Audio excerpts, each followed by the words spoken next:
Welcome to our channel. Today we how to recover from setbacks on Bluehost, quick tutorial step by step clearly.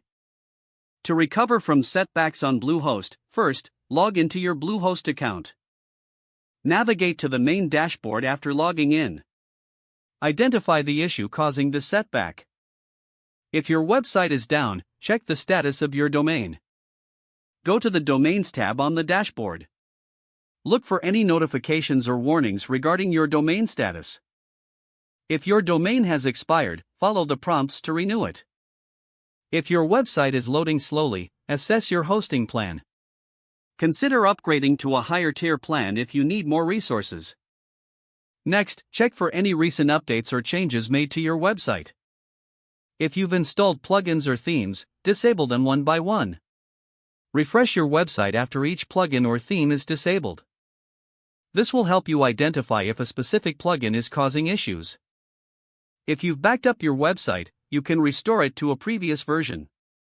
Navigate to the backup section in your Bluehost control panel. Select the appropriate backup date and follow the prompts to restore.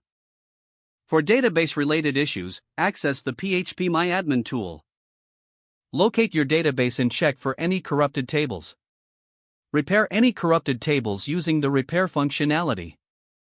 If you encounter persistent issues with your website, consult the Bluehost support team. Use the live chat feature for quick assistance. Document any error messages you receive for reference during your chat. Follow any troubleshooting steps they provide carefully. Keep monitoring your website after implementing fixes. Ensure everything is functioning as expected before making further changes. In case of significant data loss, seek professional help for recovery. Regularly back up your website to prevent future setbacks. Familiarize yourself with Bluehost's resources and tutorials for ongoing support. Don't forget to like this video and subscribe to our channel for more step-by-step tech guides.